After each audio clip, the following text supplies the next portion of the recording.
Good morning and welcome to the regular board meeting of the Livingstone Range School Division Board of Trustees. We're starting a little late this morning, but we'll call the meeting to order at 9:14 a.m.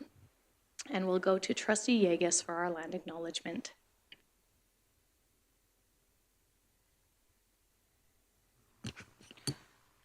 Okay.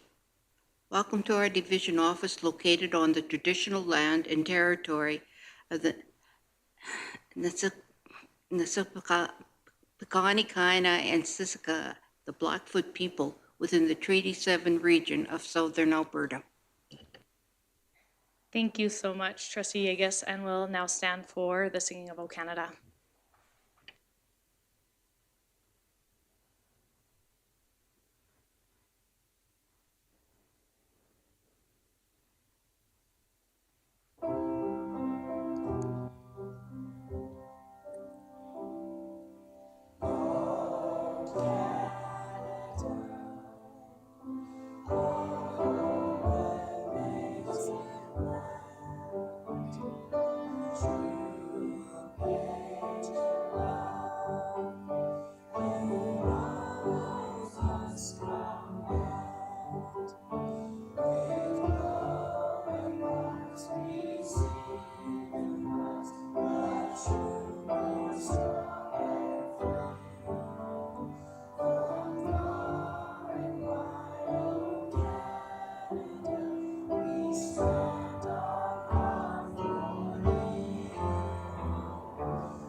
Okay, thank you all very much, and thank you to Crow's Nest Consolidated High School students for sending that in and singing for us today. So at this time, we are going to move on to our consent agenda, which is item B.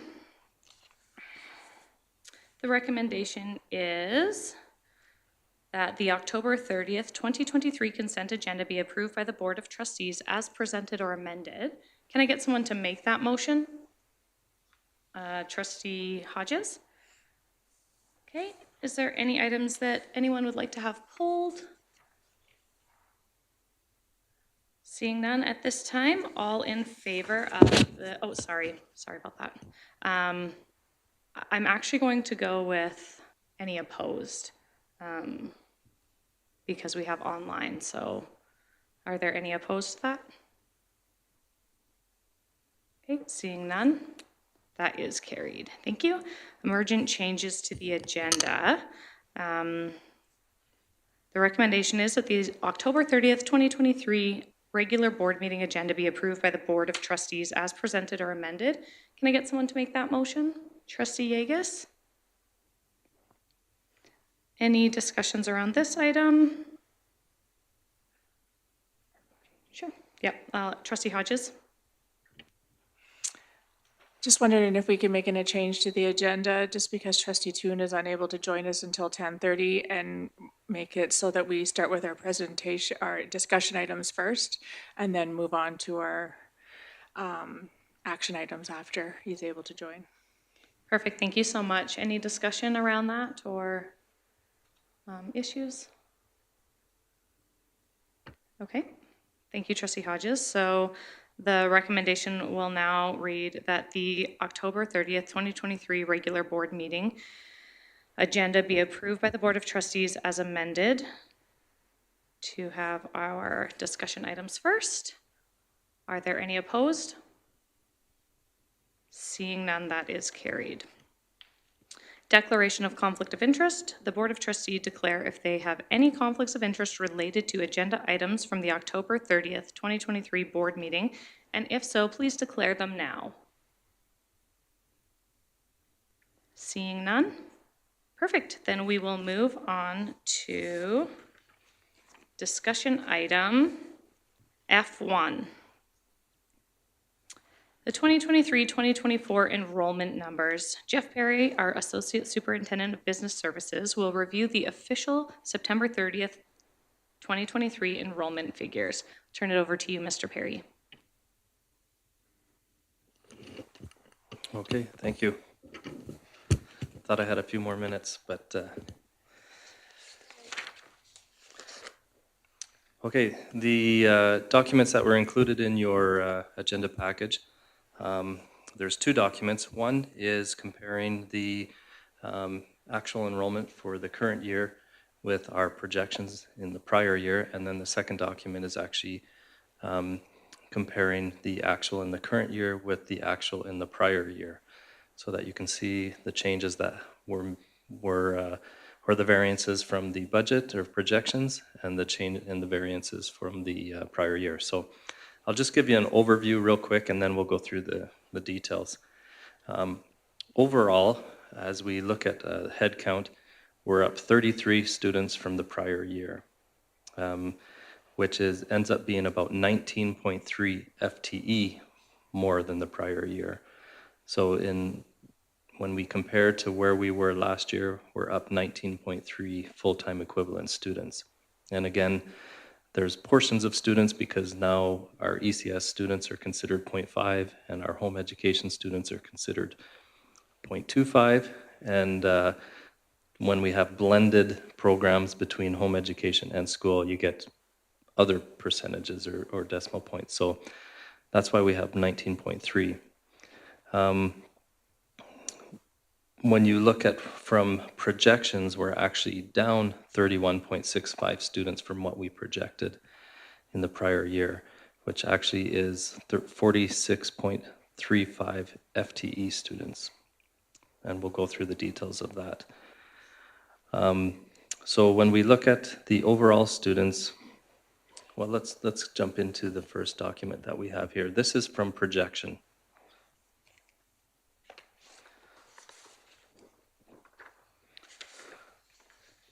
So this is where we're down 46.35 students in FTE. And you can see as we go through that Nanton is up a total of 15 students. The majority of that comes from AB Daily, which is up 12 ECS students and 5 grade 2 students. So they have a little more than what they anticipated.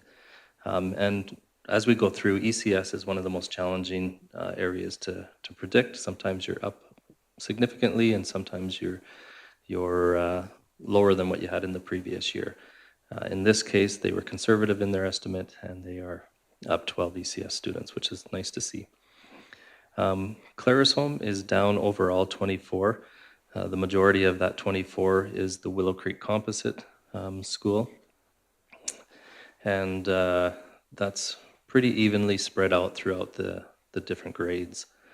One of the things that you'll see is it was challenging for our high school principals to anticipate the number of students that would be considered their students versus virtual students. And so that's a new, with the alternative programming that we have now, where you can be a virtual student full-time, or you can be a student at the high school and take a portion of your programming at the virtual school. We found one of the challenges is if you take more courses in the virtual school in the first semester, you're considered a virtual student, even though you may take more students or more courses in the second semester in the high school, in the actual school, you're still considered a virtual student. So that's one thing we have to work our head around, and work with our high schools for going forward in our projections. And you'll see throughout our projections this year, it was mostly the high schools that were out, and it was because of that scenario. So when we look at Granham is up 8.85 from projections, and Fort Macleod is down 21. Oh, Lacey, go ahead. Sorry, Jeff. When we talk about students, virtual or in person, if they're a full-time student, either virtually or in person, are they funded the same, those two? No, they are not. So Okay. when they are considered priority school in the high school, they're block funded. When they're considered virtual, they're paid by the credits that they earn. So in most scenarios, it's better to have them considered block funded because they get the entire amount, or the entire 35 credits times whatever the credit rate is, which equates to the block funded amount. But if they're considered virtual, then it's based on how many credits they earn. So one thing we have to work with. So we've had lots of discussion with Tara, who is over the virtual school, our Pursuits principal, and we're having ongoing dialogue with our principals of the high schools just around that component itself. So again, we're up from prior year, but we projected higher than what we actually got. So it does have an impact on our current revenue. But it's our current projections are 50% of the revenue, so it won't be a entirely, full FTE that we would be down. So we're still in the process of quantifying what that means. But okay, Fort McLeod, same type of scenario where the high school, actually elementary is actually up from projections, and the high school is down from projections. The majority of those are grade 11 and 12. We do have a decrease in First Nation students attending that school from what was projected. And so that might be a challenge there for them as well. Pincher Creek is relatively stable. They're 6.5 down, which is not significant when you look at the overall numbers. Livingstone is down 13.5. They're down ECS. Again, I've indicated that ECS is a challenge to predict. Sometime they had 20 ECS students in the prior year, and so they estimated 21 and are at 11 at this point in time. So, and then they had, the rest is evenly throughout the grades, which is grades 1 to 12, so not even a full student down in each of those grades. Crow's Nest is down 19. Again, overall, the majority of that is the high school, and we spoke about why that is, and they're spread out evenly. Outreach is right on what we projected. Colonies is down 2 from projection, and international students is up 2 from projections, with the potential of more coming in the second semester. So overall, from grades K to 12, prior to the home education and virtual school, we're down 56.65 FTE. That decreases that a little bit when we look at we're +8 in the virtual schools altogether, and just over 3 students more in the home education. So the equivalent is 46.35 down FTE. When you look at the head count, you can see that that's really 31.65 students, and it's because we're higher in ECS by 24, lower in grades 1 to 12 by 68. We're up in virtual school and up in home education, and that is from projection. So again, we're quantifying what that actually means. It's we've reached out to Alberta Education. It's challenging to quantify on our own, just from the complexities of some of the formulas as to what that actually means for us financially and the adjustment we'll have to make. But we're looking to Alberta Education to help us with that. When you look at the second spreadsheet, this is based on the prior year, which is relatively close. Nanton is only down half a student. Staveley's up 5.5 from the prior year. Clara's Home's down almost 8. Granham's down 3.5 from the prior year. Fort McLeod is down 19.5 from the prior year. And like I said, some of that is from First Nations students living on reserve and not attending the school this year. Pincher Creek is down 3.5, Livingstone 3.5. Crow's Nest is up 5.5. Outreach is up 17 from the prior year. And so we did have some students potentially at FP Walsh choosing to go to the outreach route. And both schools may have projected for that, and only one realized that, obviously. Colonies are up 10.5 from the prior year, and international students are up 7 from the prior year, again with the potential of more coming in the second semester. We are 10 students up in the virtual school from the prior year, and slightly up in the home education. Again, the head count, 33 more students than we had in the prior year. 21 of them are ECS and 10 of them are virtual school. And between grade 1 and 12, we actually are 0.8 different from the prior year, which is right on from where we were in the last year. So anyway, with that, I think I mentioned everything that I wanted to mention, so I'll just open it up for questions now. Thank you, Mr. Perry. We'll go to Trustee Charchin. Are outreach students block funded or credit funded? Outreach students, I believe, are block funded. Thank you. Thank you. Any other questions at this time? Okay, seeing none. Thank you, Mr. Perry, for your presentation. And this is the first time in a while that we've been down, right? It's been quite some time. We're down from projections, so that's a number that we put. But yeah, we're typically pretty close with projections, but down this year from projections. But we are up from prior year. Yeah. Yeah, it's good to still see some growth. So thank you for that. Move on to F2 now, the Nanton School Advisory Committee update. As Trustee Toon is not here at this time, we'll have Trustee Gimber, the Nanton School Advisory Committee member, provide an update on the progress of the Nanton School Community Engagement. We'll turn that over to you, Trustee Gimber. Thank you. I just want to make sure you can hear me okay before I start talking. We can hear you. Yeah, okay, perfect.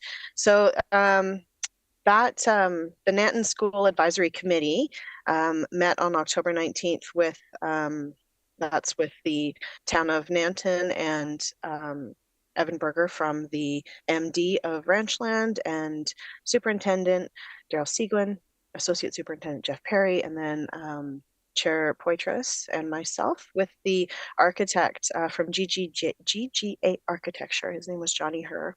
So he came in and he did a presentation. The GGA Architecture, just so you're aware, they have a Western Canadian office that has a staff of about 100, but they've done 60 schools. So they've got a history, and most of them have been in and around this area. They did a tour of all of the facilities that have been recently done in our area, just to kind of get an idea of what's out there and what's been done. And then he did a presentation to us, which showed us just basically an introduction to the ultimate site plan, not anything on the insides. It was just the outside, which kind of gives the idea of a new parking lot, there being maybe a through road where buses can go through instead to give kids a safe place to load and unload. And then there was a little tiny bit of conversation with regarding future expansion, maybe pool room, like a pool or early childhood centers, but those areas would be, and that the drawings and everything for that would all be completely separated. It would all be funded differently. So right now we're just focusing entirely on the schools for Nanton. And then what else was there?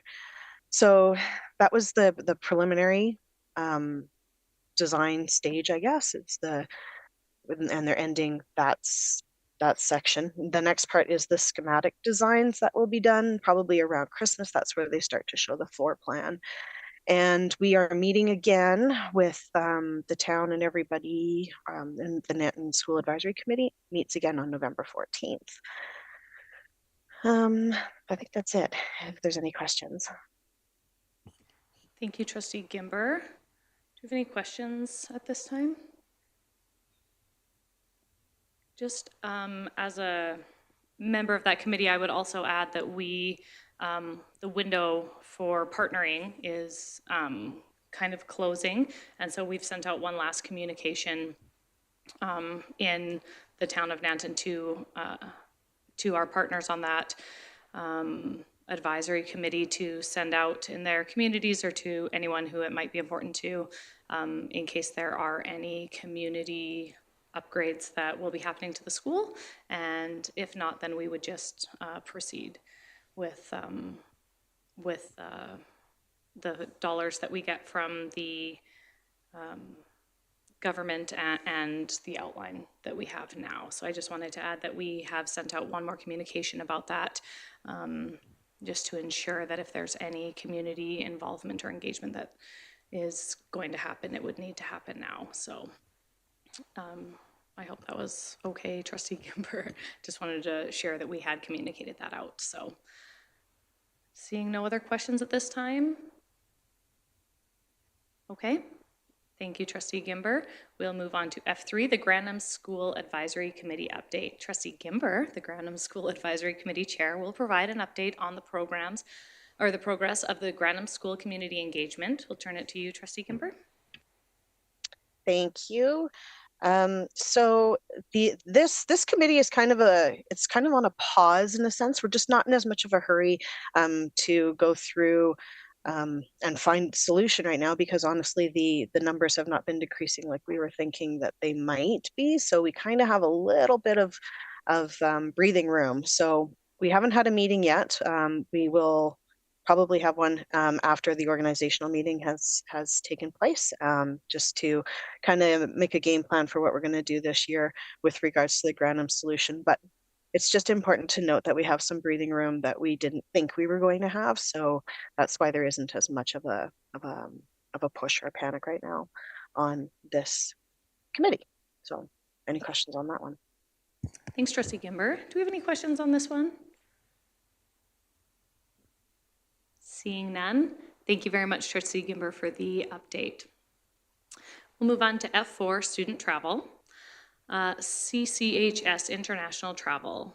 Daryl Seguin, our superintendent, will provide the board with information regarding the planned upcoming CCHS student international trip. High school students in grade 10, 11, and 12 will be traveling to Switzerland and Italy from March 28th to April 6th, 2024. So excited to hear about this. It's been a while since we've had some travel. So we'll turn it over to you, Mr. Seguin. Thank you so much. Yes, it has been a while with the pandemic. We really haven't had a lot of student travel, but we know that students do love to travel, and it always amazes me that we have staff willing to give up their Easter break to travel overseas with a group of students and spend their entire Easter break in a different country or across the country. So we have two trips that are planned for this coming Easter break. The first one is the Crow's Nest Consolidated High School. They are headed off to Switzerland and Italy. It's a group of high school students, approximately 35 students. And maybe what I should do, just because it's been a while, is to talk a little bit about our process when schools want to take a trip, take a group of students overseas. And so our Administrative Procedure 259, off-campus activities, guides that process. And so in there, they talk about what are the curricular outcomes? What are the safety plans? The itinerary. Let's see. Oh, the supervision piece. We go through, there's a lot of checklists and boxes that need to be checked off in order for the trip to be first initially approved by the principal and then submitted to me for the division office approval. When it comes to that point where it is polished enough and submitted to myself, what I do then is I have Mr. Chad Kuzik, our associate superintendent, review for curricular connections and to make sure that that is in line with what our expectations are there. And then our health and safety coordinator, Laura Stalker, also reviews these trips for safety and supervision. Once those are satisfied, once those conditions are satisfied, then we get back to the school to let them know that they can proceed with their planning and promotion of the trip. So we have this group from CCHS heading to Switzerland and Italy, and as you can imagine, there's a lot of ties to the social studies curriculums there, with a lot of museums and different walking tours of historical sites. And so I think March 28th is the day before our Easter break starts. So they would really only be missing one school day for that trip, and it's an exciting opportunity. We have 3 teachers involved in that planning initially. Mr. and Mrs. Tachuk and Mrs. Wright are helping to coordinate that. We also have a trip from Matthew Halton High School. This is a Canadian Heritage Travel Tour, and Mr. Ian Robertson from the high school there is helping coordinate that. He's actually taking a little different approach, which is nice to see. He's having the students do some research and a project in social studies prior to their trip, and so then they can see, you know, the things that they're researching, just how those things are in real life when they get down there. But they are touring Quebec City, Montreal, Ottawa, and Toronto. Again, around that mid-30s for the number of students that will be traveling. And also they are leaving on the 28th, which is one day prior to our Easter break starting. But both groups will be back prior to the end of the Easter break, so not missing much class time or instructional time for that at all. Any questions, I guess, on these trips? Thanks, Mr. Seguin. Do we have any questions about these trips?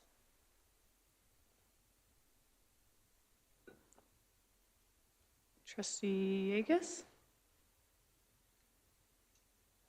No? Okay. That's okay. What group are they going overseas with? Yeah, great question. I neglected to mention that. So both groups are going with an experienced tour provider for student travel and EF Tours. So EF Tours, many of our schools travel with this company, very reputable in terms of they often have, you know, people right in that country who are experienced tour guides, know the area, and often arrange all the travel and accommodations and that sort of thing too. So they're in good hands with EF Tours. And what airlines, do you know? No, I don't know if they actually have the flights booked. Actually, I think CCHS was asking me about a couple of weeks ago whether the trip was approved, because they did need to meet some booking timelines in order to get better rates. But I don't, I think that was information that would be yet provided once they've got the final booking. Thank you. Thank you. Any other questions at this time? Seeing none, I just was wondering, had they requested a trustee join them on the trip, or? Not at this time, but you never know. Okay, thank you. So, I didn't even read the second part of that. So, I appreciate you going into them. We'll go on to our transportation. Will we be able to? Okay. That's okay. We'll do our Remembrance Day ceremony, school assignments, and then will they be able to join us this morning? Or, yeah, okay. So we'll, I would make a motion that we suspend the rules and move to F6. It's all in favor? Perfect. Trustee Gimber's in favor also. Okay, so we will go on to F6, our Remembrance Day ceremony, school assignment. So the Board of Trustees will review the attachment and discuss the list and who can attend at what. So just for the knowledge of the room, we usually try and attend our Remembrance Day celebrations and ceremonies of the schools that we are assigned, but also want to ensure that they all have a trustee at them if possible, so then we can cover for each other. It's also mandated that Remembrance Day, if it is on the weekend or on a non-school day, that it is celebrated at the latest, the last school day before Remembrance Day and not after. So with that, we will go through and discuss who can go to which of these. So A.B. Daly and J.T. Foster are both Friday at 10:30. Is there anyone who can attend those? Trustee Churchin? Obviously you can't attend both, but I believe those are at the same, they're both at Oh, AB they're Daily. doing them joint. together. Yes. I see it there now. Okay, perfect. And can you attend those? Okay, perfect. Stavely Elementary School, also Friday at 10:30. Trustee Gimber, are you able to attend that one, or? Yes? Okay, Trustee Gimber. Yes, please, for Stavely. Okay, and West Meadow Elementary is at noon. Will you be at that one as well? Yes, please. I can do the two of those. Perfect. Okay. We will leave Willow Creek and Granham. We'll see if Trustee Toon can attend those once we have him with us. If not, Trustee Charchin, are you available for either of those? We only know that the Friday one is at 10:45, which you couldn't attend, so neither of them, unless it's on Thursday. If it's the Thursday, I could. Okay, Yes. so we will check with Trustee Toon when he is here later today. W Day Elementary is Friday. Trustee Hodges is scheduled for other things. I can attend both of those, WA Day and FP Walsh.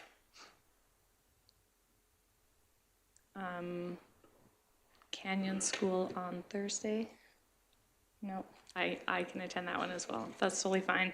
It's definitely Trustee Hodges' busy time of year. I'm still thinking about Halloween, but people are booking ahead who are responsible to get in with Trustee Hodges in her other line of work. So, Matthew Halton, we have not heard anything yet. Oh, you got one, okay.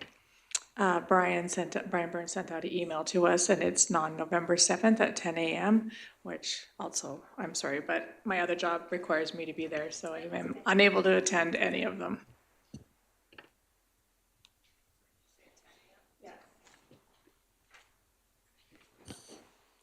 Madam Chair, when is Canyon again? Is that Tuesday, November the 23rd at 1:30? No, Tuesday at 1:30. If nobody else could go, I'll go. I can attend both Canyon and Matthew Halton. Oh, you can? I can, Okay, yes, okay. but thank you. If anything changes, I'll reach out to you.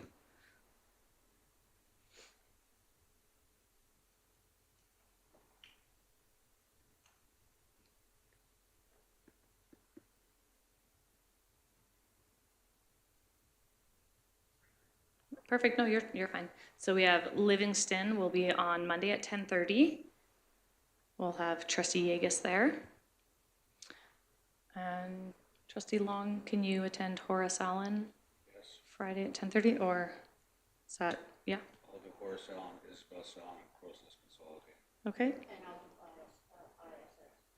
Okay, Isabel Salon is Friday at 9 a.m. Are you both going to attend? We'll both go. Okay, which of you would like to be assigned to it? We'll do Trustee Yegas will be assigned to it then. Perfect. Okay, thank you guys so much. We will check with Trustee Toon this afternoon and make sure that those are okay for him. If not, we'll make other arrangements. And these are now our assigned Remembrance Day ceremonies. Nikki, will you share that with us? Thank you. We appreciate that. Okay. Thank you. Okay, so go ahead, Trustee Long. Nikki, do you inform the schools of the trustees that are coming? Yeah, I can, yeah. You do that? Oh, then would you put me down for Livingstone too, please? I'll go to that one as well, but I won't be assigned to it. But that way they'll be aware that I'm coming. Thank you very much, Trustee Long, for that clarification. Okay. With that, we'll move back to F5, our transportation update. Rick Visser, Transportation Coordinator, and Michelle Headley, Admin Assistant Transportation and LRSD Pursuits, will provide an update to the Board of Trustees regarding transportation throughout the division. Thank you both so much for being here, and we apologize for the last minute change in time. keeping you on your toes. You thought you had another 45 minutes or so, but we appreciate you both being here. And as we have people online, we just ask that you use the mics, please. Good morning. Good morning. We got a little presentation for you here this morning. I just want to thank you all for inviting us here to give our yearly presentation and for giving you the update. We can move on to the first slide. Currently, right now, we have 85 buses, 76 drivers, including spare drivers, 48 routes, 1,473 students riding the bus to and from school every day, 8,031 kilometers traveled a day, 160,620 a month, and 1,606,200 kilometers a year. So what does it look like?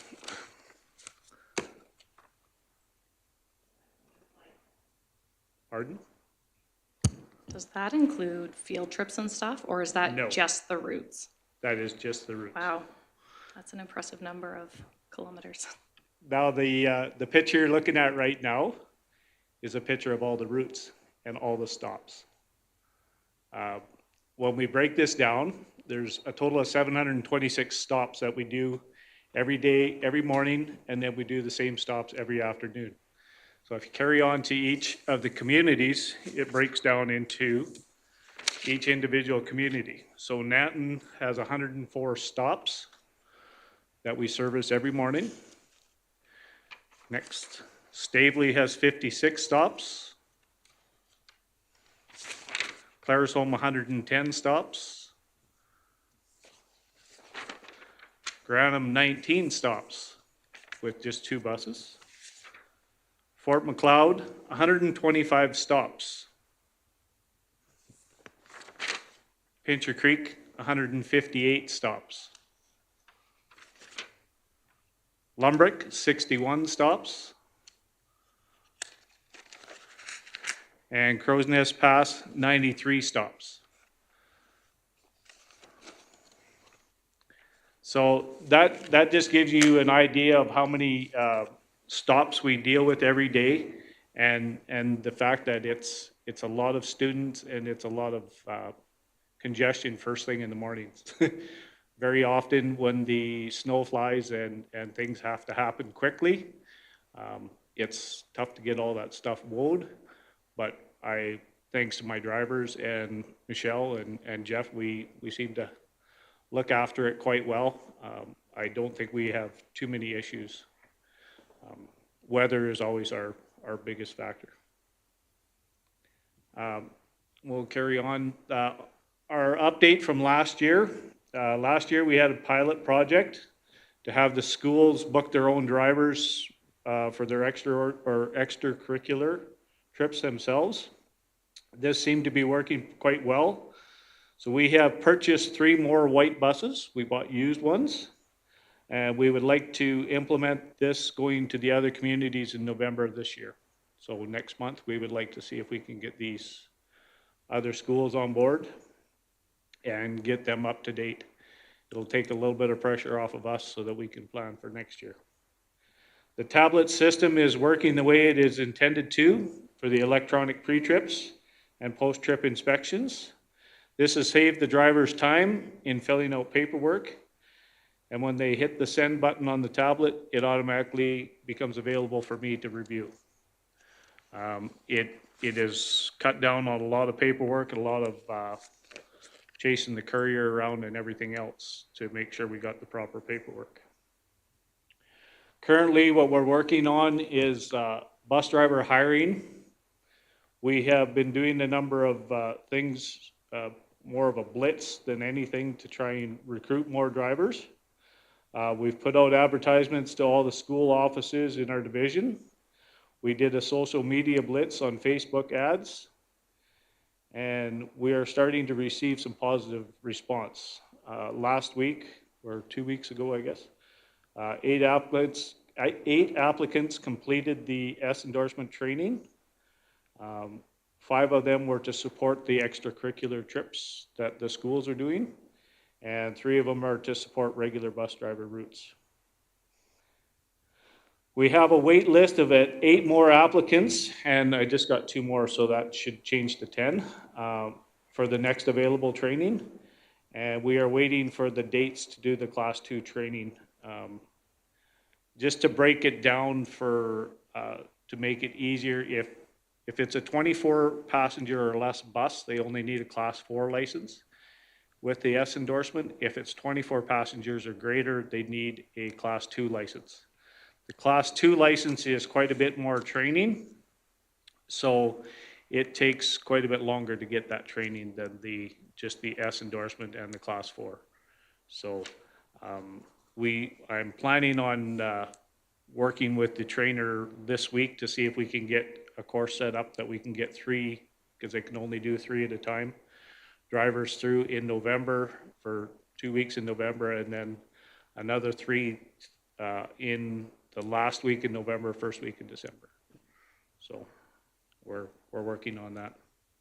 Currently, the thing that's taking up most of Michelle's time is working on the grant application. It is due by November 30th. This is our first time in 3 years that we've had to do it.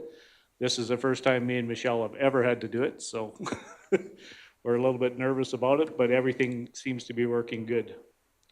We need to account for every student in our division. Even if they don't ride the bus, they have to be accounted for. It is crucial that all the addresses are correct, as it calculates the distance to and from the school, and every kilometer equals dollars. So the more accurate our data is, the better it is, the better we get paid, everything else. Yes, Lori? So for the grant, what is it supporting? Is it just dollars going into transportation, or is it specifically targeted? Just maybe outline exactly what that grant is for. The grant is what we pay. It's strictly targeted for transportation, can't be used for anything else. It is strictly for transportation, and that's what we pay for replacing our buses, for maintenance, fuel, bus driver wages, the whole works, everything involved around transportation. Okay. Our goals for next year or for the rest of this year is to keep enough drivers trained, to keep all the routes filled with full-time drivers. Look for more efficiencies and ways of saving on fuel, maintenance costs for the fleet. Continue to deliver all of our students to the schools in the shortest and safest way possible. That is the ride times and everything else are our priority. We try and keep them as short as we can, so we work on that. Create a happy and healthy workplace for all of our drivers and our fellow employees. Continue to stay on top of new advancements within transportation industries and update our fleet accordingly. We also continue to investigate ways to help improve the data flow to ensure that our system is working in the most efficient way. Next year, we have got some major changes that are going to take place. Oh, sorry. Sorry, it's okay. Kathy has a question, and then we'll go to Lori. Sorry. Mine is about a topic that he started with. Do you want me to do it now or later? No, that's okay. You go ahead. Okay, sorry. I'm learning when I can interrupt and when not. My question is around the pilot project and having the schools book the bus drivers. I had my bus class 2 for a long time as an administrator in a school, and so have a little bit of experience, and there's some great things and some not. So my question is, when you said that it's going well, can you just talk about what that evidence is, who you collected information from, like yeah. So Yes. we have talked to the schools that are doing it. The FP Walsh here and WA Day are the schools in Fort McLeod here. They're both not having too much problems other than driver shortage, arranging for all their drivers.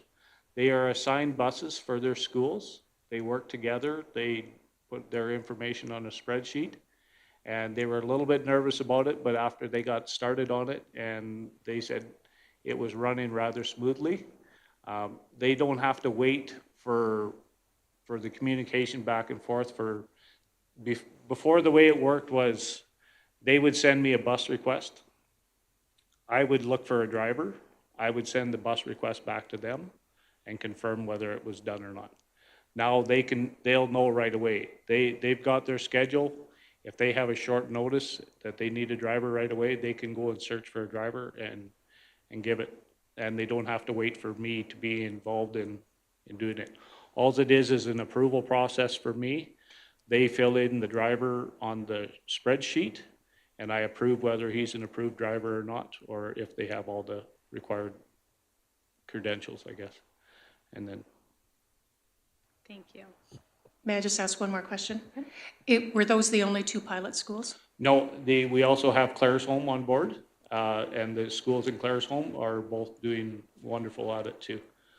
Lee enjoys it now. She wasn't too happy about it at the beginning, but she's enjoying it now because she knows how it works, and she's doing good. Thank you. Yeah. Okay, thank you. And Trustee Hodges? Thank you. It just goes back to the last slide on the bus driver hiring, which I'm so glad to hear that we've had more bus drivers stepping up. That's wonderful. I just wondered, because one of our major concerns was the Crow's Nest Pass area. Has there been more bus drivers out in that area applied? Yes, we have 2 of the drivers that we put through the program, or 3 that went through the program last week were from the Crow's Nest Pass. We have 1 that is considering coming on as a spare driver for the routes. The other 2 were there. 1 is to support the extracurricular. Thank you. Sorry, Rick, I should have asked you at the beginning of your presentation, and Michelle, would you prefer that we hold our questions till the end, or would you Nope. prefer that we ask them as we go? No, we're good. Okay, perfect, thank you. We'll have you continue then. Okay, so going forward, the changes that are coming for next year are government changes. There is a recalculation on who we transport, and next year our kilometers are going to drop for kindergarten to grade 6 to 1 kilometer or greater, and for 7 to 12, 2 kilometers or greater. So what this means is that we are going to be busing an additional 460 more students next year. They're going to qualify for busing. That is just the students in our, plus we bus we're going to be doing approximately 50 more for St. Michael's School in Pincher Creek. So, Sorry, yep, will you just talk about that partnership a little bit, just so yep. we're all aware of what that looks like? I'm not sure that all of the trustees who aren't in that area know about our partnership with St. Mike's. Okay, so in St. Mike's, because they're part of the Holy Spirit Catholic School Division, they have no busing arrangements in the Pincher Creek area. So we are, I guess there's an agreement, or if it's a contract, I'm not exactly sure what you would define that as. Mr. Perry, I think it's just an agreement. Yeah, there's just an agreement in place. It's called cooperative busing. There's we get the funding that they would get if they had their own system, and then there's a little bit more funding for the to incentivize the cooperative side of things. So yeah, there's an agreement in place with Holy Spirit to be able to transport their students. Okay.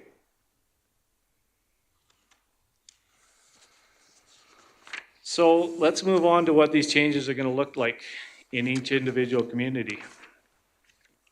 When you're looking at this picture now, you look at that, and every blue dot that you see will represent a student that didn't currently qualify for transportation, but will next year. So in Nanton, we're talking 35 more students. In Staveley, we are only talking 10 students. So we can just make that work. Claire's Home, 170 students. This could pose a problem. That's a lot of students to try and fit on extra buses. Grantham is only 1 student or 2 students. Fort McLeod is 64 students. Of the Fort McLeod, I've already worked on this map a little bit. I think majority of them can fit onto existing buses, so we won't have too much problem there. Pincher Creek, oh, My understanding is that if you qualify for busing, it's the bus's job to make sure that they come and pick you up, unless you have let them know that you won't be on the bus. Do families in these towns that are 1 kilometer or less have the option of opting out of busing? And if they do, does that disqualify us from getting funding for them? what it is we register the students. All students are registered through the transportation department, and we can apply for funding whether they ride the bus or not.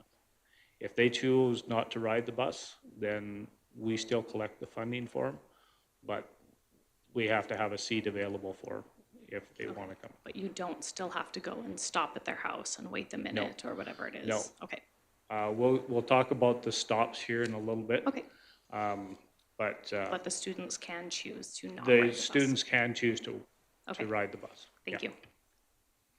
So Pincher Creek, we're talking 103 students of our own, and then the 50 plus for St. Mike's. Crow's Nest Pass, we were talking 76 new students, which again is it's another area where we're going to have to look at adding buses. So with the implementation of the 1 kilometer, we are looking at a couple of options that we have. Most of them will not be door-to-door pickup. It'll be very similar to what we already do in the Crow's Nest Pass, where we have group stops. So the students all walk to one area, and then they get on the bus and they get dropped at that area. The group stops is, because if we have to stop at 105 houses, it's just too much. So the group stops is the way of bringing it all together. Now with the group stops, the stop basically falls under the same rules as the distance from school. So if you live, or we could make a stop that a student could have to walk up to 900 meters to get to that stop, to get on the bus to ride the 1 kilometer to school.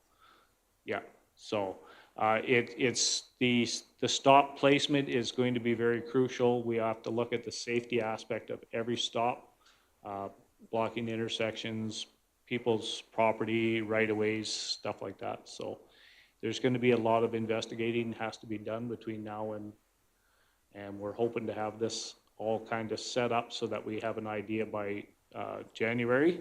So with this whole thing, we are probably going to need 6 to 8 buses to be added to our fleet. We do have 3 buses on order that are due to be here anytime. We have enough existing spare buses that we should be able to cover it.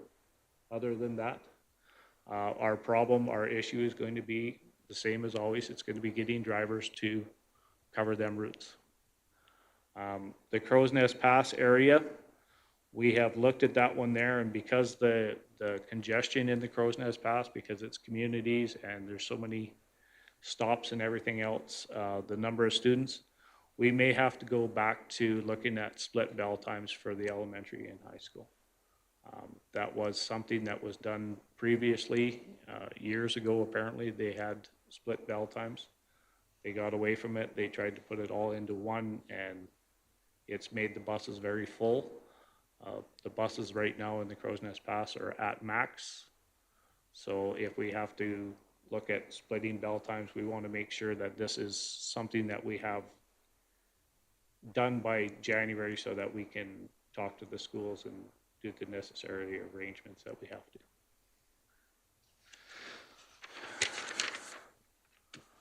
Obstacles, again, it always boils down to driver shortage and training time. I explained earlier about the difference between the Class 2 and the Class 4.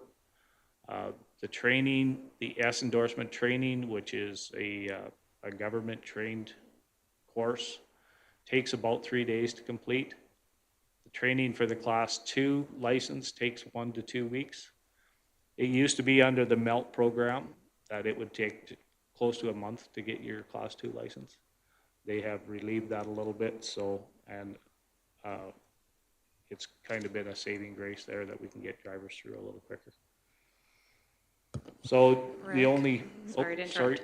What is the cost to the trainee to get the S endorsement or the Class 2 if they do it through the division?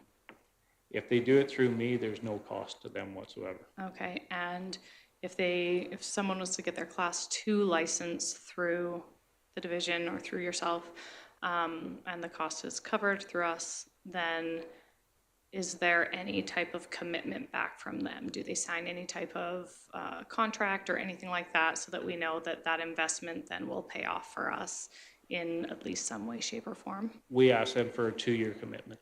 Okay, for the And- Class 2 Yeah. and the S endorsement? The S endorsement, we ask them to just help out for 2 Yeah. years. Put their The- name on the list to, Yeah, they're have- all so put that- onto a list, and they're all, any of the drivers that we've put through, I think we've only had 2 from the first recruiting program that Phil and Christy did. yeah, oh, That didn't pan out, but Okay. everybody else has always stuck to the, excellent, okay, so thank you, we've had good luck that way. excellent. So one last point is, due to the increased cost of buses, bus prices have gone up approximately $30,000 this year. I think it was, Jeff, close to 30. So, yes. So $30,000 increase in the price of buses is going to force us to reassess our evergreening process, and we may have to extend the life of our buses a little bit longer. But that's another thing that we're working on in the background. So I think that about covers it today.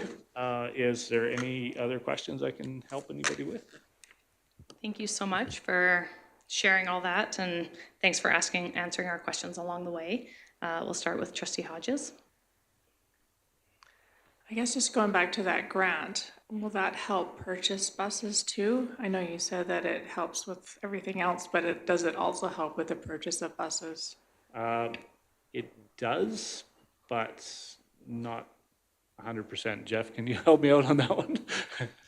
So that's an operational grant, so typically it could pay the amortization that, as you take a bus cost and you divide it by 10 years, you'd have 1/10 that operational dollars would cover, and then we'd set that dollars aside to purchase additional buses near the end of it. Currently, and we built this into this year's budget, we currently have a surplus in transportation, which we anticipate utilizing some of those operational dollars to purchase additional buses to build for this timeframe. And then going forward, again, it would just cover the amortization. So there are a few dollars this year that we've budgeted to be able to purchase additional buses if we need to, and that's Rick's evaluating that and determining whether that's the case. So usually it just covers the amortization and the rest of the expenditures, and not the actual purchase of the bus, which is a cash expenditure of $150,000 for a bus. So one other thing that Rick and I talked about as well, we typically have only purchased one kind of bus, which has limited us to, for maintenance purposes, it's much easier to purchase one kind of bus for having parts on hand and things of that nature. But we found that it was challenging to get those buses because there was a greater demand than the supply that was being available. We may have to look at other types of buses to be able to get them in a timely fashion, which has a little bit of an impact on the maintenance of it, but we've talked about the requirement to potentially do that. Okay, thank you. Trustee Gimber? Oh, sorry, we have Trustee Gimber joining us online. She was unable to make it in today, so here she is. Go ahead, Trustee Gimber.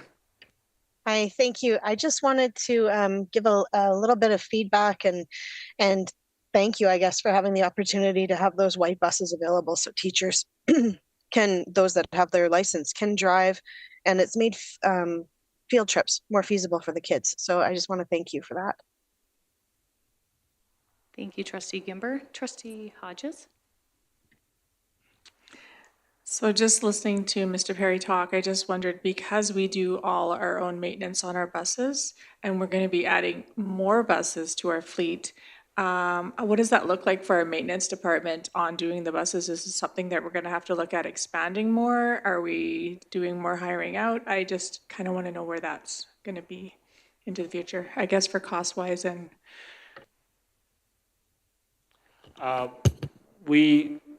For the northern end of the division, we have individual shops do the maintenance. So it's not too bad. We can spread the work out between them. For the west end, we have the shop in Pincher Creek. We have 2 guys there currently now. We have a full-time licensed mechanic and an apprentice. Their plate is full, but I think that they will be able to keep up to it. They're pretty good, and they're great at planning their stuff. The big downfall is anytime you have a major breakdown, it takes a lot of time away from the day-to-day scheduling of stuff, so it interferes a bit. But if we have enough spare buses that we can put work off or whatever we have to do to make it work, we make it work. We have been having to pay a little bit extra overtime in the shop there because of some issues that we've been having, but we're getting there now. So. Thank you. Trustee Long?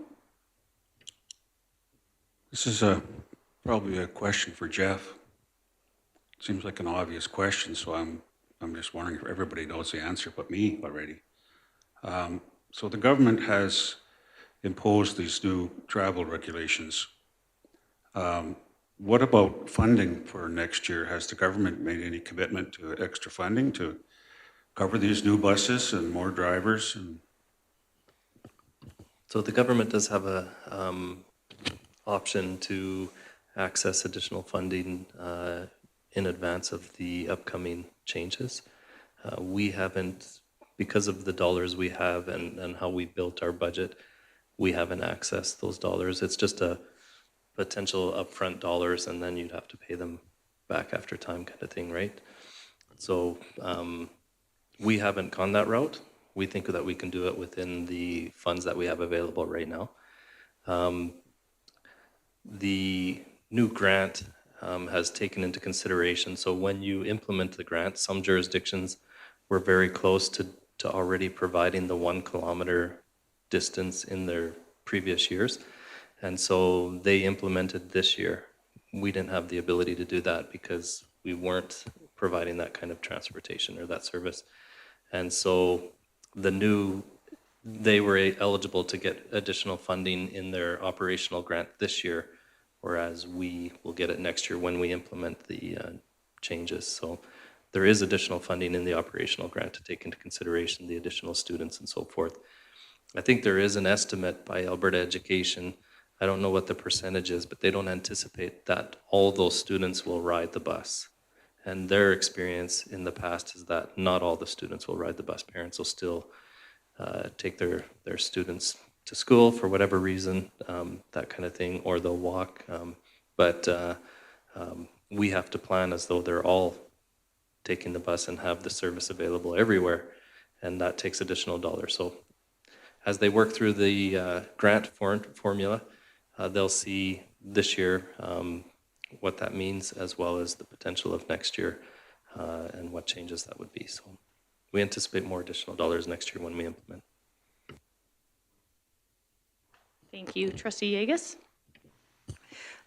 Next year, or have you been considering or looking at, are there going to be any increases in the time for the rural areas and picking up the students in any of these using these buses when you go into this new one, or have you even looked at that area yet? I haven't looked at it 100% yet. The way it is looking is there could be a slight increase in ride times, but we're going to try and do it as much in-house as we can. By in-house, I mean using existing buses. So when we use an existing bus, we are going to have to adjust the pickup times a little bit. If it looks like it's going to adjust them too much, or if it's going to be too much stress on that ride time, then we'll look at adding additional buses to the community so they do strictly in-town pickup. So. Thank you, Trustee Yegus. If the ride times, sorry, a question I had, if the ride times are going to be increased, would you consider moving to group stops in other communities aside from just the Crow's Nest Pass? And would that be beneficial and helpful with the ride times? Yes, absolutely.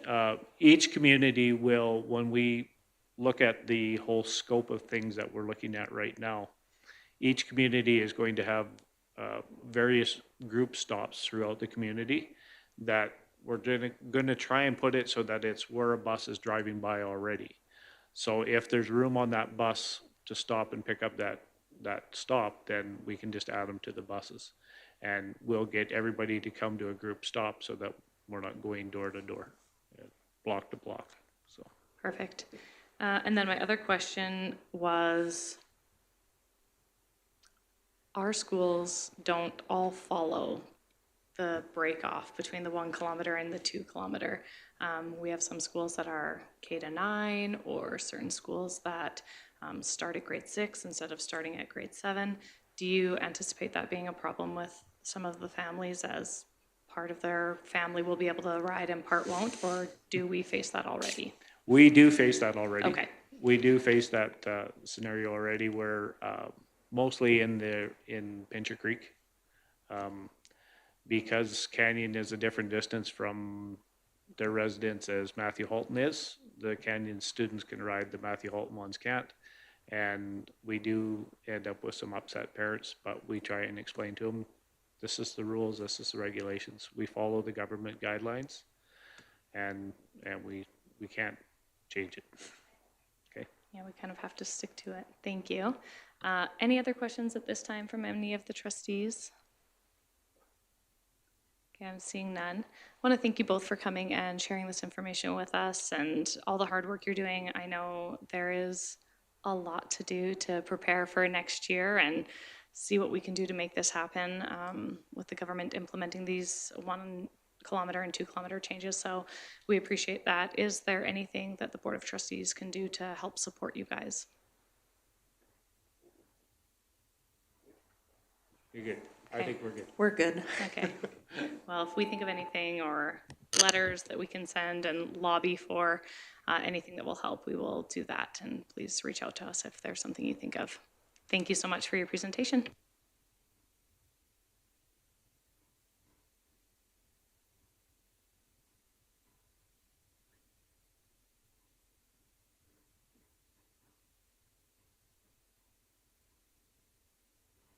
Okay, thank you. We're going to take a 10-minute health break and then we will come back.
Okay, perfect. So at this time, we will move in camera. The motion is that the Board of Trustees go in camera at 10:40. Can I get someone to make that motion, please? Trustee Yegus? Are there any opposed? Seeing none. Okay, we'll move into camera now.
happens.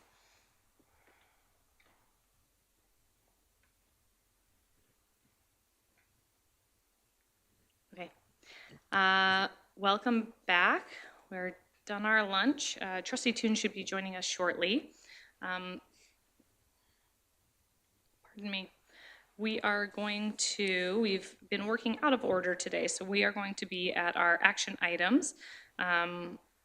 We'll start with action item E1, and then we'll move out of order when we have our presentation, who is scheduled to be here right around 1 o'clock. So action item E1 is our policy updates. The Board of Trustees that the Board of Trustees approve the first reading of the newly adapted Board Policy 5 Trustee Code of Conduct, September 25th, 2023.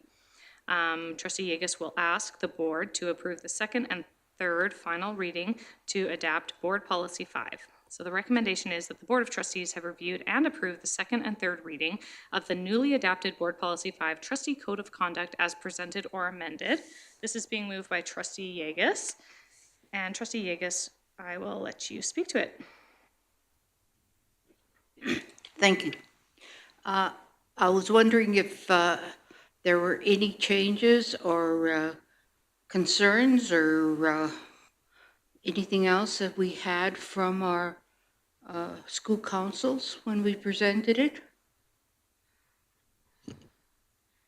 Lori and I took it to our school councils and actually had some parents who asked to get it printed, and the principal printed it off, and they took it and didn't get any negative feedback on it. They thought it looked really good. We've actually had a meeting since at one of those schools. But yeah, we had parents interested in reading it and looking through it. So they were appreciative that it was coming forward as a big change. So any other comments or questions for Trustee Yegas around the code of conduct as it was presented to the schools? I didn't get any feedback from CCHS or Horsell. I presented it and they just all looked at me. Thank you. Hopefully with smiling faces, Trustee Long. Okay, I'm seeing none. I don't know if Carla had any. She's the only one from. Brad's there. Pardon? Oh, is Brad on now? Yeah. Okay, well, I don't know if Brad would have had time to present it to any of it, but. Yeah, it was presented previously, and there wasn't any feedback or anything. Okay, and Carla? I presented it, and I also presented it at the councils that I was covering for Brad. Okay. Or sorry, Trustee Toon while he was away. So we're good though on our side. Thanks. Okay.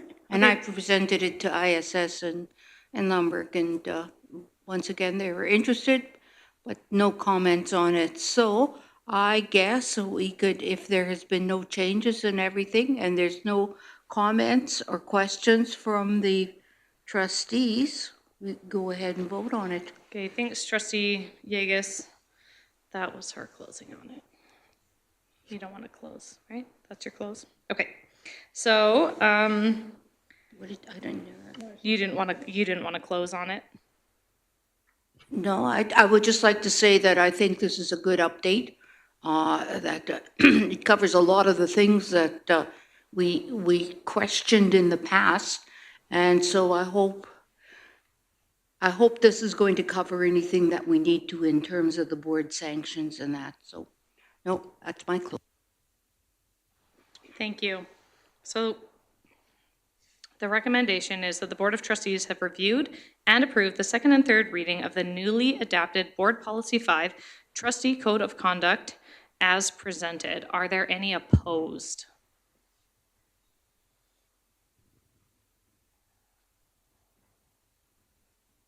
Seeing none, that is carried. Thank you. Okay, we'll move on to the Advocacy Committee, E2. Livingston Range School Division has many engaging and innovative learning opportunities and experiences for students. The Board of Trustees would like to see a greater emphasis on promoting all of the good things happening in LRSD. The recommendation is that the Board of Trustees direct the Advocacy Committee to meet to develop new or improved methods of sharing school board information. This is being moved by Trustee Long. Would you like to speak to it, Trustee Long? I think having the advocacy committee is a good opportunity to promote in positive ways the Livingston Range School Board. And this is a discussion we've had many times, and we've always said the same thing, is that we don't do enough. And I thought it might be a good idea if the advocacy committee was to meet monthly, and during those meetings come up with various ways of expressing and communicating the things that we are doing in our school division to the public, be that newspapers or other things. So that would be my recommendation. Thank you, Trustee Long. We'll open this up for some questions, comments. We'll go to Trustee Hodges. Thank you. Just under the recommendation, it just directs the advocacy committee to meet and develop a new and or improved method. And it was just stated that you thought it should be monthly. Is that something that is a recommendation, or is that something that you want the advocacy committee to come up with on their own? This just talks about developing or improving methods of sharing. Thank you, Trustee Hodges. Go ahead, Trustee Long. Yeah, I would think it would be up to the committee definitely to come up with their own ideas. Thank you, Trustee Long. Okay, do we have any other questions or comments around this?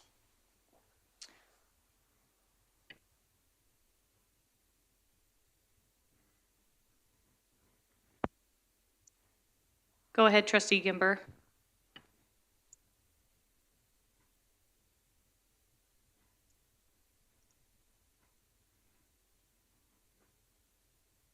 Go ahead, Trustee Gimber.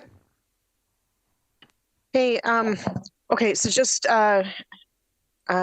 Trustee Long, it was very hard to hear you at the beginning when you were doing your opening.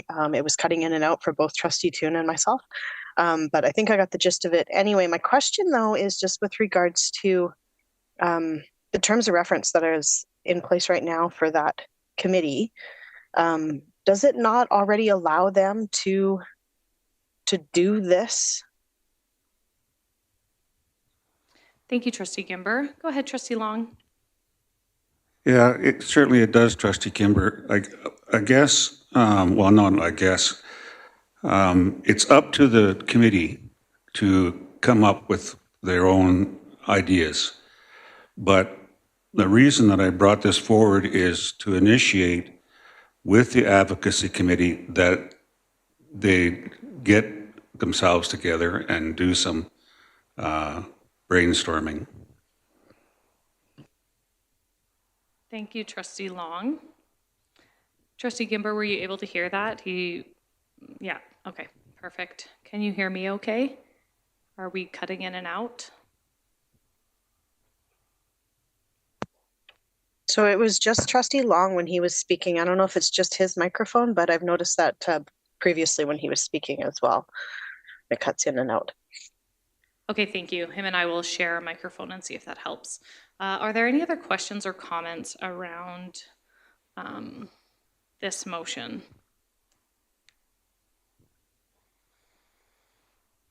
I'm seeing none. So the motion that's on the floor is that the Board of Trustees direct the Advocacy Committee to meet to develop new and or improve methods of sharing school board information. Trustee Yegus? Thank you. It takes me a few minutes to get organized, but I was just wondering exactly, I mean, for more information from Trustee Long in terms of what he expects of the Advocacy Committee, other than what they are doing right now.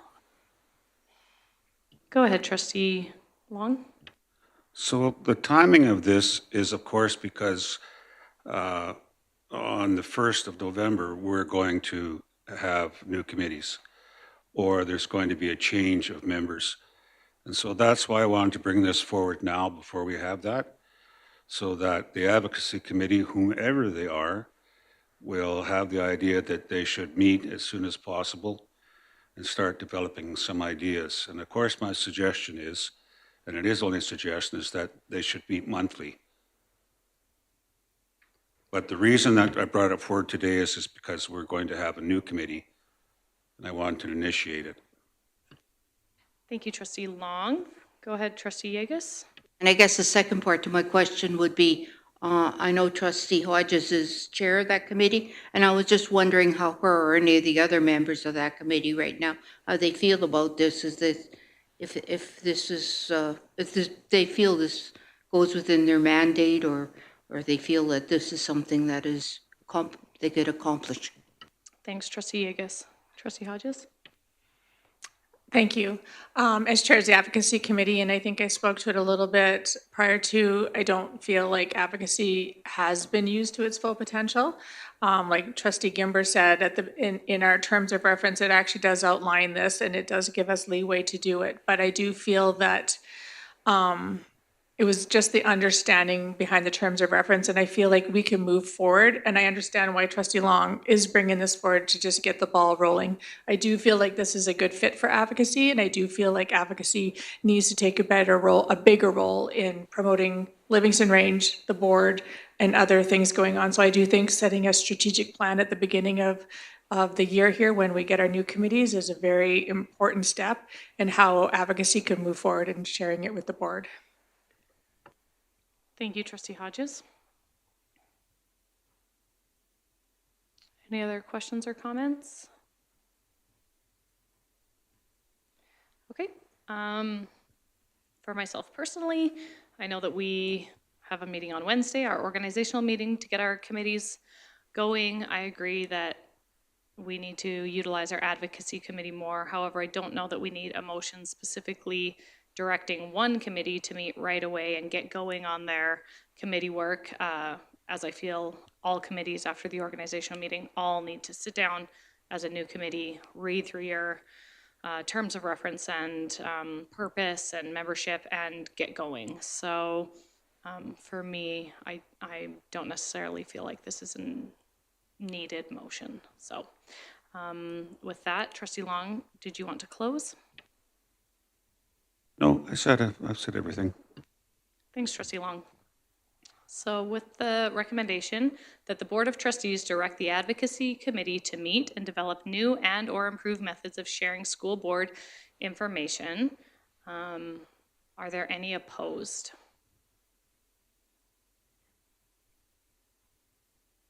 All in favor? I was opposed. Yeah. Did you get Trustee Tunes as well? Perfect, thank you. Okay, and that is carried. Next, we'll move on to Zone 6 Committee. Trustee Lori Hodges will ask the Board of Trustees to approve for the approval to sit on Zone 6 Handbook Committee. The recommendation is that the Board of Trustees approve Trustee Hodges to sit on the Handbook Committee for Zone 6. This is being moved by Trustee Hodges. And I will turn it to you to speak to. Thank you. At the last Zone 6 meeting, I was nominated to sit as the handbook coordinator for Zone 6. And so I would just like to ask the board's permission to be able to do that. Thank you, Trustee Hodges. Is there any questions for Trustee Hodges at this time or about this position? Go ahead, Trustee Yegus. I was just wondering, when we're asked to sit on a committee that isn't part of the executive, I noticed later on we have this, we had on a board policy that they're going to make, but if it's necessary, I think we have to decide whether something like sitting on this handbook committee where she was recommended or asked to, if this is necessary to come before the board. Sorry, Trustee Yegus, are you asking, does this require permission, or are you recommending that we review whether or not it requires permission in the future? I think I would like to see this in the future. Right now, I really want to say that I support Trustee Hodges to accept this, but I think this is something we have to look at in the future, whether we want it for something like this committees that come out of zones or something like that. Okay, thank you. So we've made a note of it to review it and go over what exactly our policy currently entails. Any other questions or comments around this position or Trustee Hodges putting her name forward for it? Okay, I'm seeing none. Trustee Hodges, did you want to close on it? No? Okay. Okay, so the recommendation is that the Board of Trustees approve Trustee Hodges to sit on the Handbook Committee for Zone 6. Are there any opposed? Seeing none, that is approved. And congratulations, Lori, you'll do great. I know you rewrote that handbook a few times, so. Yeah. So, so that's passed. Perfect. Thank you. Rural Caucus. As a rural school board, it is important to be a part of the conversation with other rural school boards. This recommendation is coming forward from, Trustee Hodges. I was like, Chair. That the Board of Trustees approve for the whole board to attend the Rural Caucus General Meeting in November when we are up at the ASBA Fall General Meeting. This is being moved by Lori Hodges, and I will have her speak to it now. Or Trustee Lori Hodges. Thank you. As stated above, it's always great to be part of those conversations, and with Trustee Toon also running for president of the Rural School Boards Association, I think it's important for our board to be there and support him in that role too. And I think it'd be really good for our new member, Trustee Charchin, to also hear the conversations that go around, and especially pertaining to rural school boards. It's just a really great conference to network with other rural school boards and get to know that we're all in the same boat and same struggles. And sometimes it's just having those same conversations and sharing successes that comes out of those conversations too. So I would like to see us, we're all up there for ASBA, FGM anyhow. And so I would like us to be able to participate in their AGM. Thank you, Trustee Hodges. Is there any questions or comments around this? Go ahead, Trustee Long. Yeah, I would agree with this. I think it's a good idea for every trustee to experience it at least once. Thank you. Any other questions or comments? Seeing none, I appreciate Trustee Hodges bringing this forward. I do think it's important for our board to be there to support Trustee Toon. And with a new trustee, and this weekend being a lot about getting closer as a board and discussing the direction we want to move forward as a board, I think it would be great to be there together as a board. So I appreciate Trustee Hodges bringing this forward, and I would be in favor of this. So Trustee Hodges, I'll let you close if you'd like. No, I think I'm good. Thank you. I said everything I needed to. Perfect. So the recommendation that the Board of Trustees approve for the whole board to attend the Rural Caucus General Meeting in November when we are up at the ASBA FGM. Are there any opposed? Seeing none, that is carried. I would now move that we suspend the rules and consider moving to item, oh, I was so close, I was right there. Item I, and having our LRSD pursuits presentation as our presenters here. All in favor? They're in favor too, I could tell. Perfect. All right, with that then, we would invite Principal Tara Tanner, the divisional principal, will present to the Board of Trustees regarding the LRSD pursuits. Thank you for being here today, Tara, and sorry for the wait. And we just ask that you use the mic, as we have two online and it's live stream and it's better for them to hear. Thanks, Tara.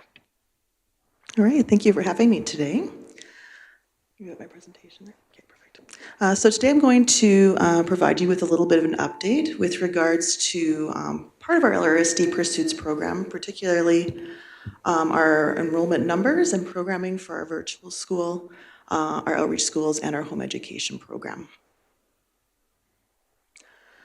So just an update of where we are right now with our virtual school. Currently, we're offering approximately 100 different courses in grades 7 to 12. Primarily, the majority of enrollments are at the grade 10 to 12 level at this point in time.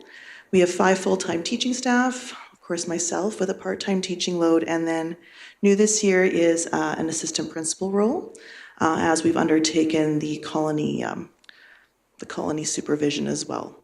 And so the assistant principal, Corby Potyuk, also has a part-time teaching assignment.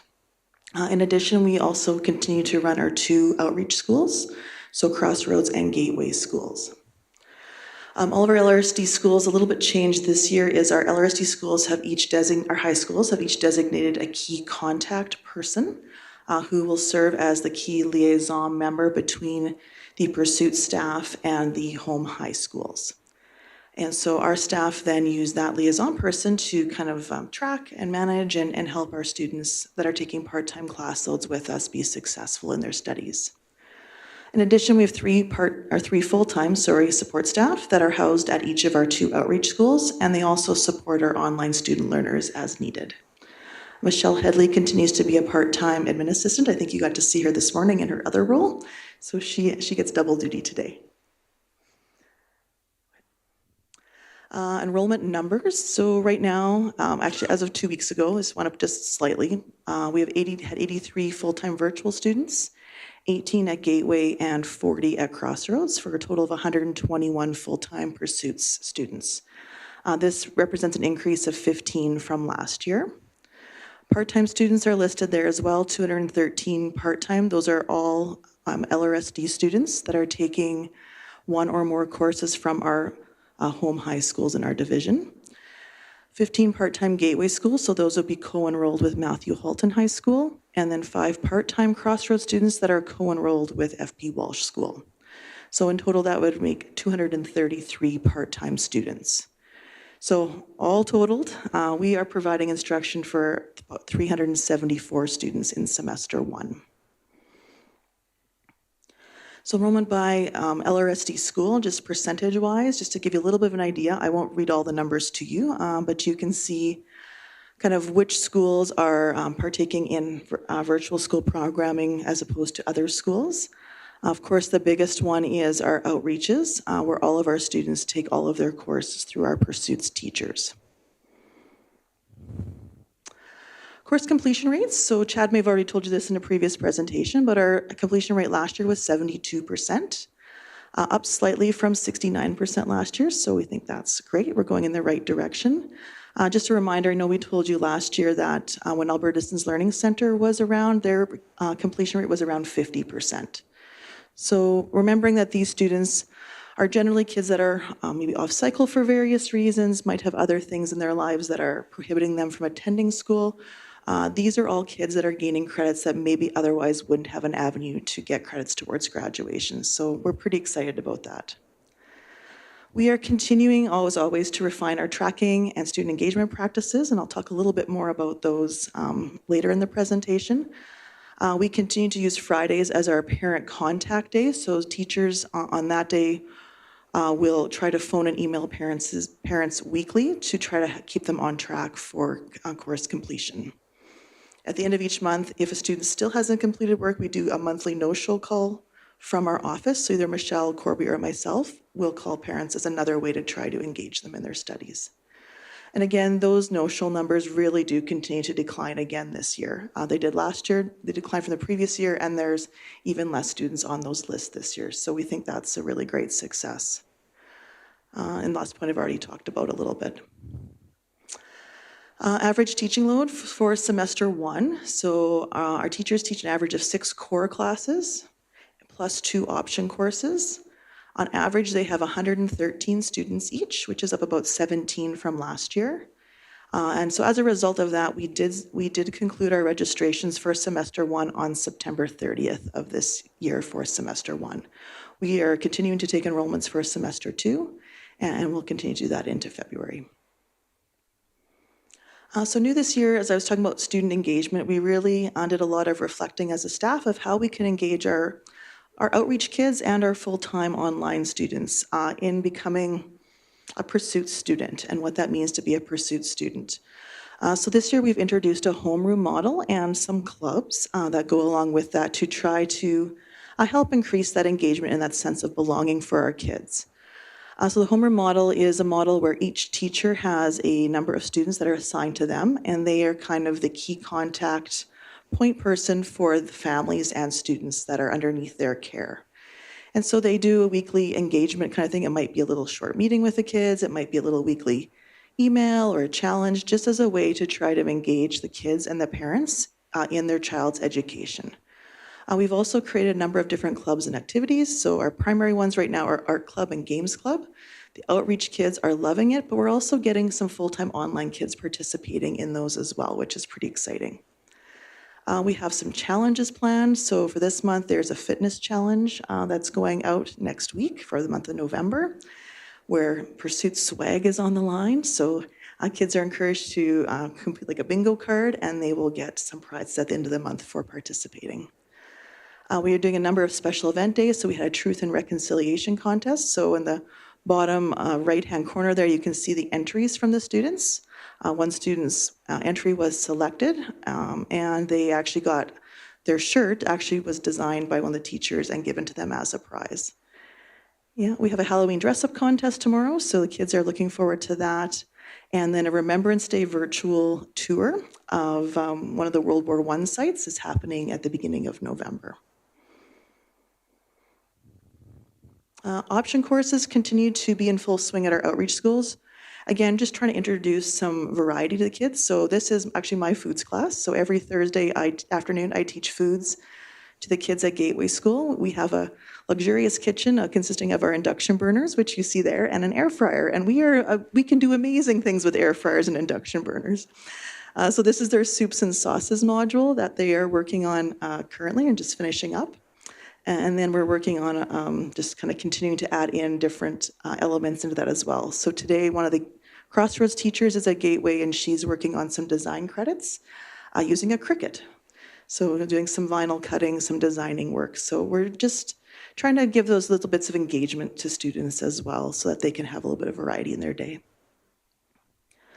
This was our grad banquet that we had last June. So most of our students choose to go back to their home school and participate in their graduation, but some students, for various reasons, don't feel comfortable doing so. So we had 3 students participate in our grad here at GR Davis last year. So there is pictures of them, and the grad celebration that we had was awesome. So the previous year we had 1 participant. This year we had 3, so maybe we'll have 9 next year. I guess we'll see how that grows. This is just, you all know many of these things. How do we support every student every day? I think Pursuits really embodies every student every day. I think our outreach students are loved and cared for at our 2 physical outreach schools. We give credit recovery to students that get off cycle in our schools. Teachers are available and supportive to meet one-on-one in small groups with kids. We adapt and change content to help meet students' needs.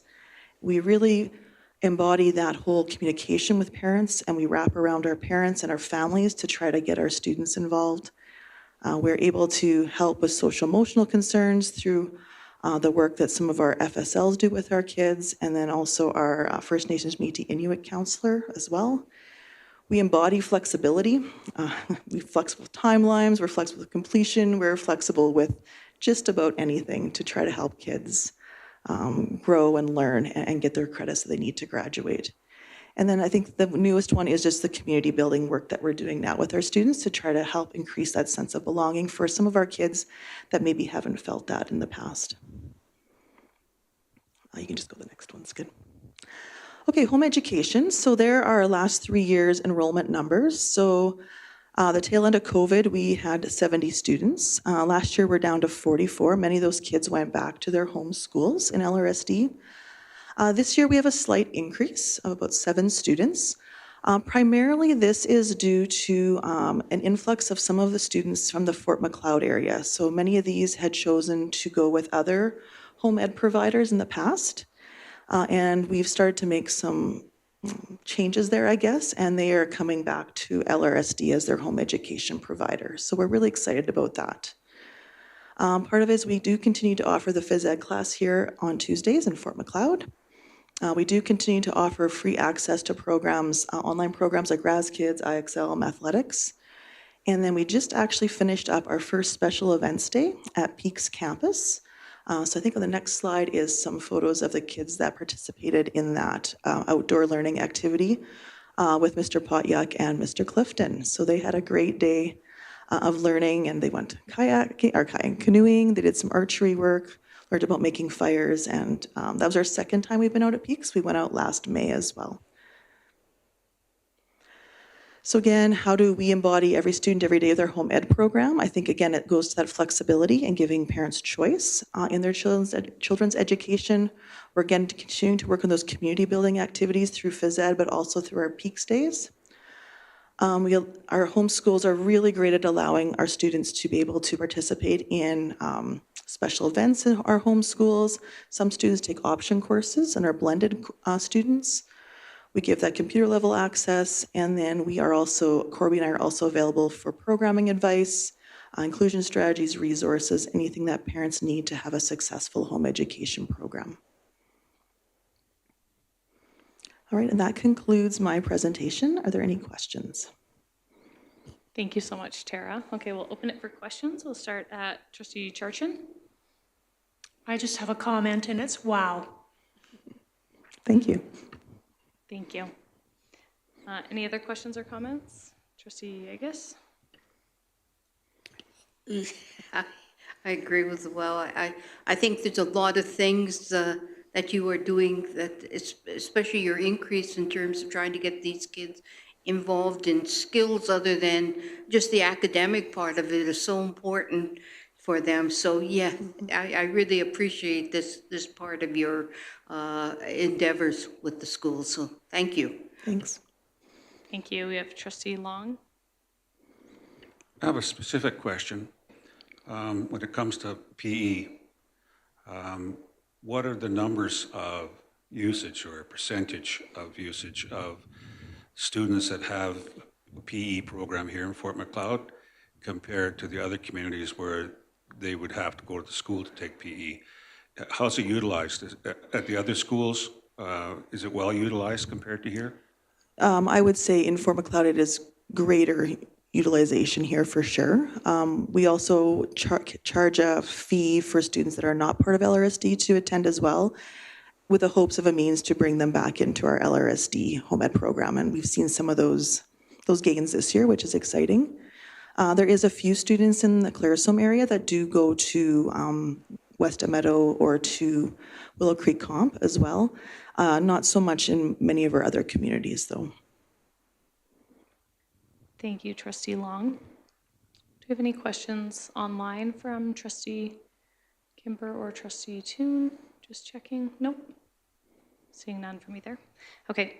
I just want to say this is one of the first things that I, as a trustee, this didn't exist before I was here sitting at this table, and so I've kind of seen it from the beginning, and I heard a lot of talk about online learning and homeschool and stuff, and I am like Trustee Charchin, where it blows my mind to see that the Pursuits program is serving so many students, and when we hear about meeting the students where they're at, and every student every day, there's so many kids that were struggling to find success in that traditional sense, and it just makes me so proud as a member of this board and a member of this division to know that we really are not just saying it, but we're doing it. We're trying to meet these kids where we're at, and we're seeing those results get, as that call list gets smaller and those grad classes go from 1 to 3 to 5, whatever they are. So we really appreciate your presentation and all the work that you do as a principal of our Pursuits. So thank you for being here, Tara. Thanks for your work.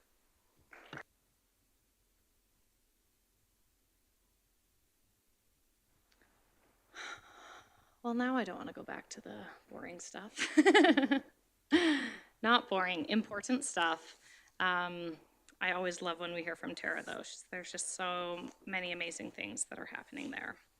So we will jump back over to E5. So On December 18th, 2018, the board passed a motion 18-079, which reads, Trustee Toon moved that the trustees seek board approval for position of ASBA, which requires one board vote in advance of seeking the position. These positions being, but not limited to, all Zone 6 executive positions, ASBA Zone Director, ASBA President or Vice President. That the trustees give notice to other board members either in a board meeting or by email when planning to apply for other outside positions related to education. This motion has never been reflected in our policies. Upon looking through our policies, I noticed that. So this recommendation is coming forward that the Board of Trustees direct Policy Committee to amend policy in order to reflect motion 18-079. I was planning on making this motion unless someone else wants to, then I don't have to recuse myself. Okay, so Trustee Yegas can make that. We spoke a little bit about it earlier today. Did you want to speak to it, Trustee Yegas? Yes, I think this is an important area that we should have written down in policy, and we should have done it at the beginning, but we never thought of it at that time. So yes, I really appreciate that this is brought up.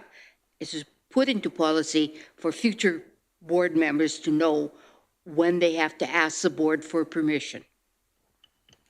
Perfect. Thanks, Trustee Yegas. Is there any questions or comments around this motion at this time?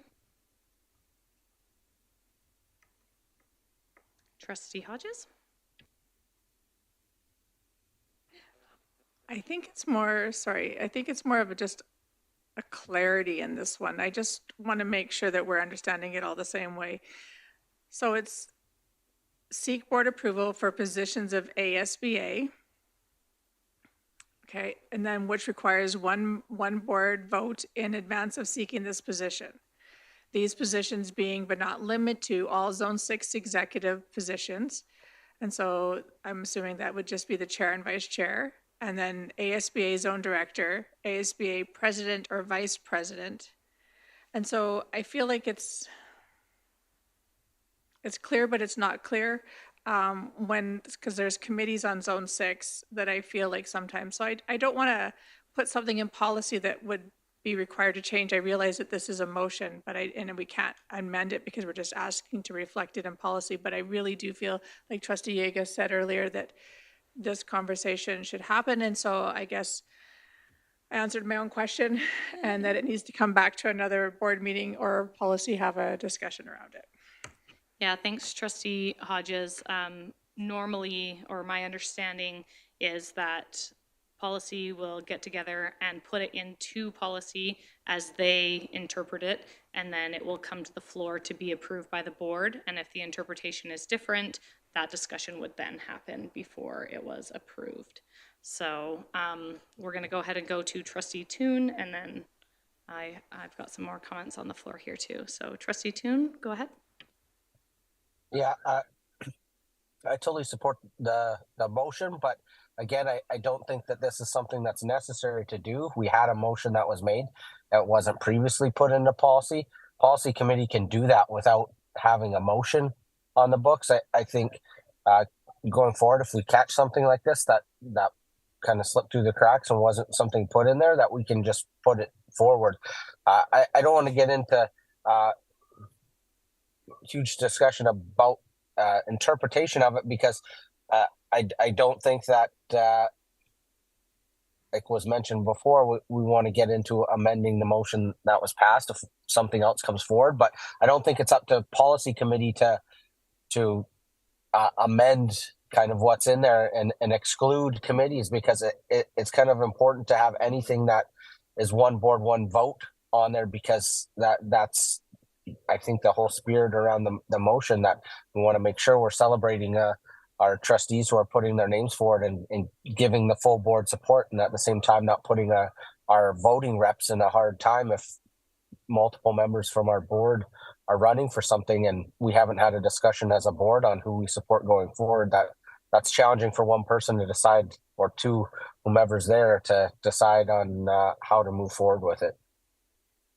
Absolutely. Thank you, Trustee Toon. And yes, it needs to go in as written. So yeah, awesome. Any other questions or comments around this motion? Go ahead, Trustee Ugas. I'm a little confused about what Trustee Toon said, but I was going to say that I think this motion could go into policy and then we could discuss the other part. And this could just be added on after into policy in terms of the other ones. At least we have something in policy right now that explains or says what we can or what we must ask the board for. Thank you. Yeah, and Trustee Toon was just saying that as the motion has already passed, everything that's mentioned in there should be reflected in policy as is and could be amended at a later date. So, yeah, you're welcome. So, any other questions or comments around this motion? Seeing none, did you want to close on it, Trustee Yegas, or? Okay, so the recommendation is that the Board of Trustees direct Policy Committee to amend policy in order to reflect motion 18-079. Are there any opposed? Seeing none, that is carried. Okay.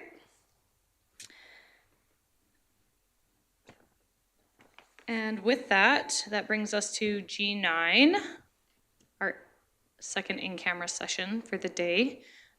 We will be going in camera a second time. Do you guys want to do our key messages first and our press release?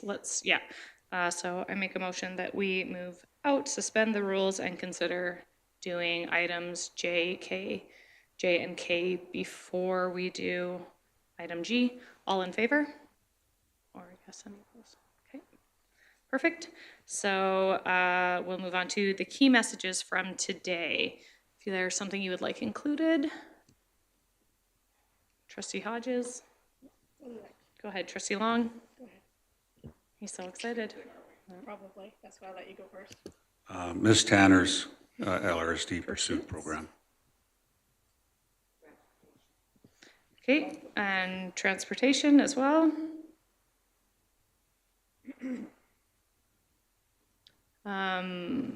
Perhaps share that our new code of conduct passed as we took it out for approval. Go ahead, Trustee Hodges. I'd like to share our enrollment numbers too, now that they're passed or discussed. Enrollment numbers. Enrollment numbers? Enrollment numbers. Thank you. Okay, so we have 4 key messages today. Pursuits, transportation, board policy 5 being approved, as well as enrollment. Okay. Items for press release from today's meeting.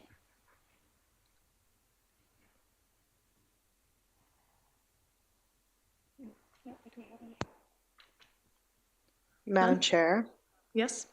Go ahead, Trustee Gimber. I'm just wondering if we can put on there kind of, even just if it's a standing key message to remind everybody about the regional school council meetings. Absolutely. November 8th, Regional School Council meeting. Is that the date, Carla? If I said it wrong, that would be terrible in our public meeting. It's the 8th. November 8th, Regional School Council meeting. In person here. 6 to 8. Perfect. Trustee Charchin, you'll find that we are not excellent at staying to 3 key messages. Okay. Go ahead, Trustee Long. Would both transportation and enrollment be press release items?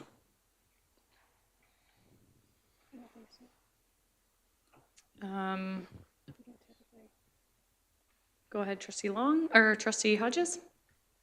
We don't typically have those as press releases for our presentations, but I'm not saying that they can't be. We just don't typically have them as press releases. Press release is something that we need to it's a concise kind of message sending out. So I don't know, maybe a discussion around that. Okay, any other thoughts around having our enrollment numbers, a press release in regards to our enrollment numbers, as well as transportation and what's coming next year and how we're preparing for it? Thoughts around if that's something we would want to put out into the media? One of the big reasons we would do a press release is so that the information is coming right from us rather than being related secondhand. Go ahead, Trustee Yegas. Yeah, I was just going to say that. I think the enrollment numbers, that's something the public shouldn't, that is for a press release. Also, for what you said, what's happening next year with transportation, because I think transportation is an area that everybody is interested in, and or most people are interested in, and we should get some information out there to the public. Thank you, Trustee Yegas. Trustee Charchin. This question is to Superintendent Seguin. Does the Transportation Committee have their own rollout process that needs to occur before or after trustees? Thank you, Trustee Charchin. I haven't seen anything in particular yet. Yeah, but I know that they would need to get that message out, so this could certainly be a start. Thank you. Questions or comments from Trustee Gimber or Trustee Toon on a press release in regards to enrollment and transportation? Obviously, that would be two separate. Sorry, Trustee Gimber. I'm just wondering if you have any input on the enrollment numbers or transportation being shared as press releases. Trustee Toon as well.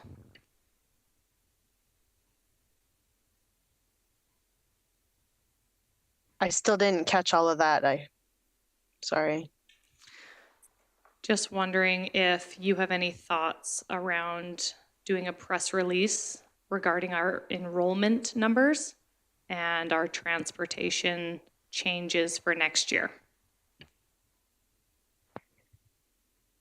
I think transportation is always at the top of people's minds. And with the changes that are going to be in place soon, I think it would be a good key message to have. Enrollment numbers, we already kind of talked about the preliminary ones at the last, one of the last key messages. I don't know if it was the last one or the one before, so I would say if it was between the two, I'd go with transportation.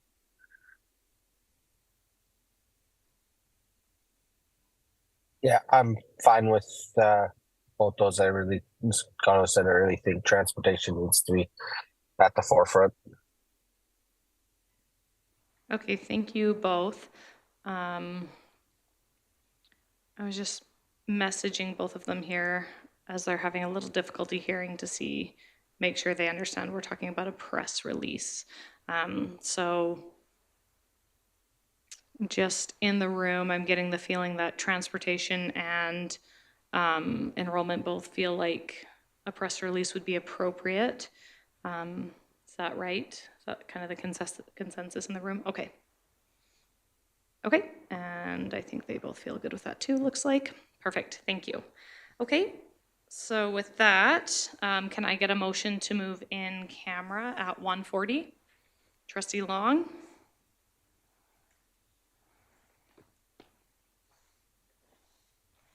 Okay, perfect.